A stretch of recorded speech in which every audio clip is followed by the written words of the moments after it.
मैं सोचता बहुत हूँ जिंदगी के बारे में, ये जिंदगी भी मुझे सोच कर न रह जाए। अभिषेक शुक्ला ने ये शेर लिखा। और चचा गालिब ने इसी बात को कैसे लिखा? दिले नादां तुझे हुआ क्या है, आखिर इस दर्द की दवा क्या है। ये पंक्तियां हमें याद दिलाती हैं कि सोचना जरूरी है, लेकिन जब सोच हमें रोकने लगे तो उसे खूबसूरत मोड़ देकर छोड़ देना अच्छा। पर ऐसा होता कहाँ है? खाने में बिरयानी मंगाएं या पिज्जा से लेकर के कौन सी फोटो डीपी या स्टोरी पर लगाने लायक है तक कई फैसले हौसले पस्त कर देते हैं। आपके दिमाग में हजारों सवालों की एक रेल सी गुजरने लगती है। ज्ञानियों ने इसी को नाम दिया है ओवर थिंकिंग का। लोग अक्सर अपनी परेशानियों से इतने जुड़ जाते हैं जितना परेशानियां उनसे जुड़ी नहीं होती। यह कहना था 1925 में नोबेल प्राइज विजेता और धाकड़ लेखक जॉर्ज बर्नार्ड शॉ का। चचा मानते थे कि सोचना कम चाहिए। तो आइए आज बात जरूरत से ज्यादा सोचने की करते हैं, यानी कि ओवर थिंकिंग की। ढूंढते हैं कुछ जवाब कि इंसान ओवर थिंकिंग करता क्यों है, इसका साइंस क्या है, ओवर थिंकिंग की साइकोलॉजी क्या है और क्यों फंस जाता है दिमाग ओवर थिंकिंग के लूप में। नमस्ते, अपन है कुलदीप और आप देख रहे हैं जटिलता का विलोम और सरलता का पर्यायवाची, आसान भाषा में।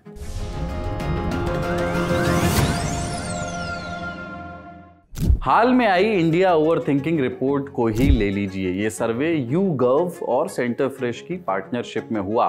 इसमें 2010 लोगों ने हिस्सा लिया और फिर जो आंकड़े सामने आए वो आपको भी ओवरथिंक करने पर मजबूर कर देंगे।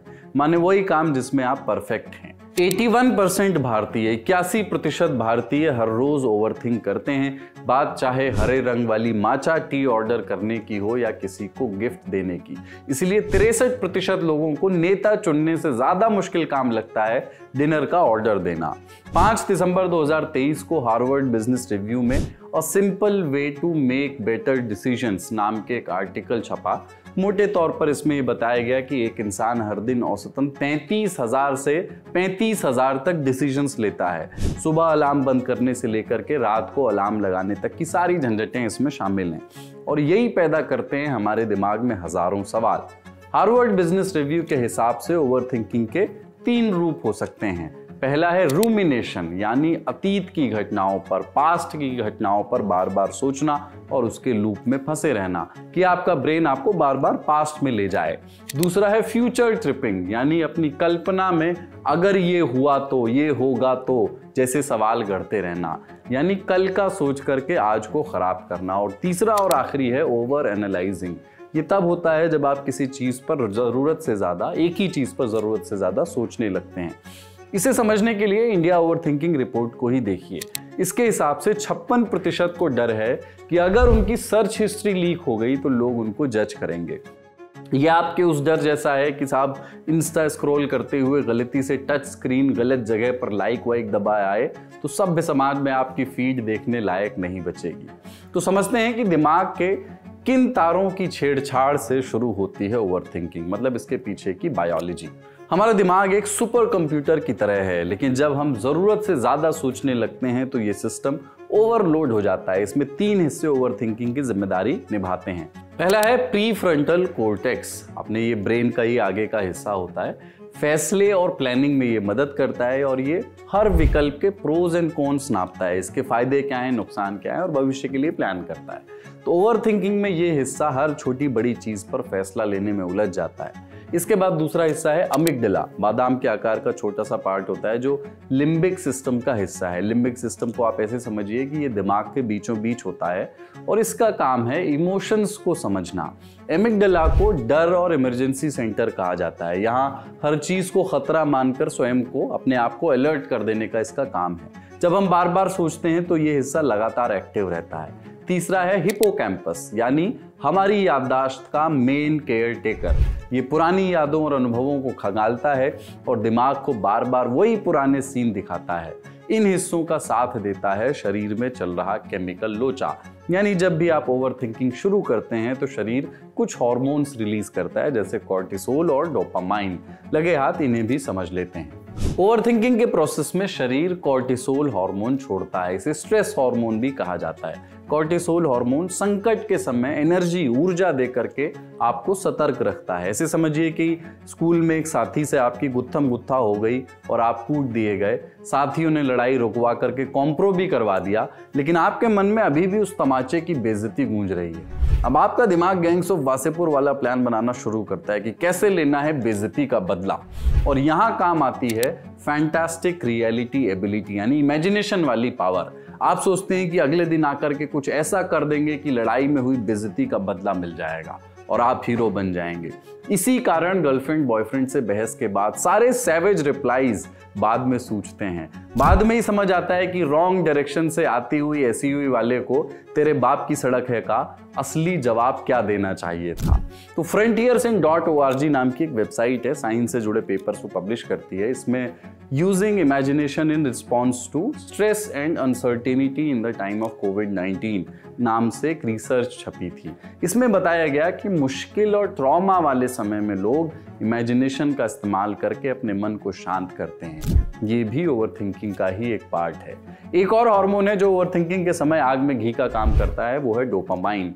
ये एक न्यूरोट्रांसमीटर है, आपने सुना होगा इसके बारे में। एक तरह का केमिकल मैसेंजर है। मान लीजिए कि आपने इंस्टाग्राम पर एक फोटो डाली, अब आपका दिमाग सोच रहा है कि साहब इस पे कितने लाइक आए, उसने पीले दिल वाला इमोजी का ही कमेंट क्यों किया, उसने लाइक किया या नहीं किया, लाइक किया तो मेरी फोटो देख करके उसने सोचा क्या होगा। तो फोटो डालने के बाद 3 फॉलोअर्स मेरे कम क्यों हो गए, आप ये भी सोच रहे हैं। क्या वो लोग मुझसे जलते हैं या फिर मेरी ही फोटो इंस्टा वर्दी नहीं थी। यहीं पर आता है डोपामाइन का रोल। हर नोटिफिकेशन, लाइक और कमेंट के साथ दिमाग को एक डोपामाइन का हिट मिलता है, एक इनाम, एक रिवॉर्ड जैसा, जो आपको एक इंस्टेंट ग्रेटिफिकेशन देता है। यानी हाल लगाओ हाल फायदा, तुरंत का मजा तुरंत। समस्या तब आती है जब आप लालच में और इनाम की उम्मीद करते हैं, नोटिफिकेशन ना आने पर भी बार बार ऐप चेक करते हैं। यही डोपामाइन की तलब है जो ओवरथिंकिंग को बढ़ावा देती है। तो कुल जमा बात यह है कि ओवरथिंकिंग में दिमाग गुरुग्राम के ट्रैफिक जाम में फंसी कार जैसा हो जाता है। इंजन चालू तो रहता है लेकिन पहिया 1 इंच आगे नहीं बढ़ता। अमेरिका के स्टैनफोर्ड यूनिवर्सिटी के एक मास्टर साहब हैं, डेविड डी बर्न्स। 1999 में एक किताब आई थी उनकी, feeling good the new mood therapy.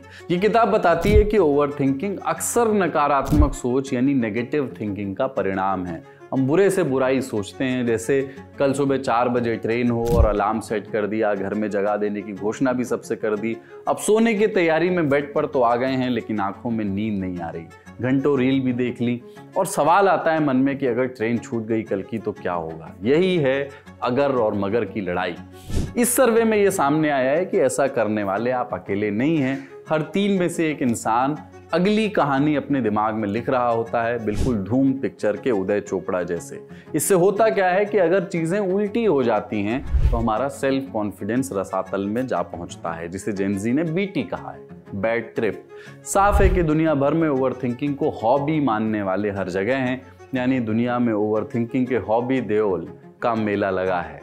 इसे ऐसे समझिए कि बीते साल 2024 में अमेरिकन साइकेट्रिक एसोसिएशन का एनुअल मेंटल हेल्थ सर्वे आया, जिससे पता चलता है कि सिर्फ अमेरिका में ही 43% से ज्यादा लोग ओवरथिंकिंग प्रेमी हैं। ट्रंप के पास मौका है, चाहे तो वो ओवरथिंकिंग पर टैरिफ लगा करके अमेरिका को ग्रेट बना सकते हैं। तो सोचना इंसान की सबसे बड़ी शक्ति है। फ्रांस के फिलोसोफर रेने देकार्त ने कहा कि I think therefore I am, यानी मैं सोचता हूं इसलिए मैं एग्जिस्ट करता हूं।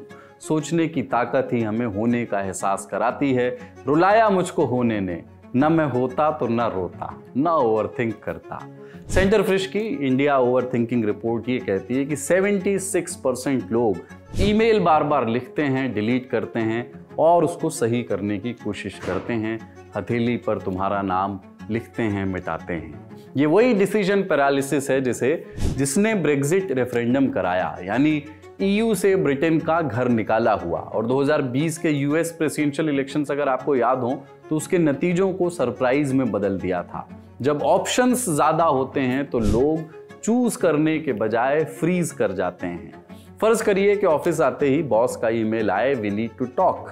दिमाग सवालों और चिंताओं के घोड़े दौड़ाने लगता है कि क्या बात होगी। सवाल आते हैं कि कोई गड़बड़ तो नहीं हो गई, नौकरी तो नहीं जाने वाली है, अब मेरी ईएमआई का क्या होगा। तो चिंता और ओवरथिंकिंग से मन में बहुत से थॉट्स आते हैं जो एक विशियस सर्कल बनाते हैं। चिंता चिता समान। बौद्ध धर्म भी मानता है कि ज्यादा सोचना ही दुख की जड़ है। क्यों? क्योंकि हम बार बार उन्हीं बातों पर अटक जाते हैं जिन्हें हम बदल ही नहीं सकते, जिन पर हमारा कंट्रोल ही नहीं है। उसका उपाय दिया है मेडिटेशन में। जब आप इस विशेष सर्कल को तोड़ते हैं, मन शांत होता है और ब्रेन सोल्यूशन ओरिएंटेड थॉट्स बनाता है। सोचना जरूरी है, लेकिन सोच जब डर में बदल जाए तो ओवर थिंकिंग बन जाता है। सितंबर 2024 में हार्वर्ड मेडिकल स्कूल में डूम स्क्रोलिंग डेंजर्स नाम से एक रिपोर्ट पब्लिश हुई। इसमें डूम स्क्रोलिंग को समझाया गया, जिसका मतलब सीधा सा है कि लगातार मोबाइल पर बुरी खबरें देखते रहने की आदत। कोविड के समय लोग रोज मौत और नए कोरोना के मामलों की गिनती देखने के आदी हो गए थे, लेकिन पैंडेमिक के 5 साल बाद भी दुनिया राजनीतिक, सामाजिक और आर्थिक तनाव से भरी हुई है। वॉर की चाहे बात हो या इकोनॉमिक स्लोडाउन की हो, डूम स्क्रोलिंग की आदत अब भी हमारे दिमाग और शरीर पर बुरा असर डाल रही है। आज के समय में हम सब की सबसे बड़ी परेशानी है सोशल परसेप्शन। समाज और लोग क्या सोचेंगे। यही कारण है कि सोशल मीडिया की वैलिडेशन आज के समय में बड़ा महत्व रखती है।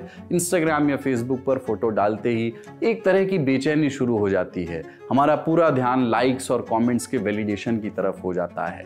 यही बात सामने आई है सेंटर फ्रेश के सर्वे में। गौर करिएगा कि 55% लोग पहली मुलाकात में पहनावे को लेकर के घबराते हैं। हर 4 में से एक इंसान कुछ भी खरीदने के बाद इतना सोचता है कि फोमो का शिकार हो जाता है, फियर ऑफ मिसिंग आउट। 2018 में यूनिवर्सिटी ऑफ पेंसिल्वेनिया की फोमो और फियर ऑफ बीइंग जज्ड के कॉम्बिनेशन पर एक स्टडी आई। स्टडी में पाया गया कि सोशल मीडिया का लिमिटेड यूज करने से डिप्रेशन और अकेलेपन में कमी आती है, जबकि इसकी अति ओवर थिंकिंग के बड़े कारणों में से एक है। आपको पता है 35% लोग इंस्टाग्राम स्टोरी अपलोड करने से पहले कम से कम 5 घंटे सोचते हैं, इस सेंटर फ्रेश की रिपोर्ट के मुताबिक। और 59% अपनी स्टोरी को शेयर वर्दी होने की चिंता करते हैं कि वो शेयर वर्दी है या नहीं। ओवर थिंकिंग से बाहर निकलने के कुछ उपाय भी हैं। पहला, अपने विचारों को आप लिख डालें, जर्नलिंग करें जिसे कहते हैं। दिमाग में जितना कुछ घूम रहा है कागज पर उसे उतारें। दूसरा, वर्तमान में रहने की कोशिश करें। माइंडफुलनेस मेडिटेशन भी इसमें मदद करता है। योगा से होगा तो बाबा बोल ही गए हैं। तीसरा, काम और हॉबी में लगे रहिए। बुजुर्गों ने कहा है कि खाली दिमाग शैतान का घर। तो दिमाग पर लगाइए लगाम, क्योंकि अगर मन की खिड़की बड़ी होगी तभी तो मन का हाथी उसमें से निकल पाएगा। ये एपिसोड लिखा हमारे साथी अभिलाष ने। देखते रहिए दी ललन टॉक।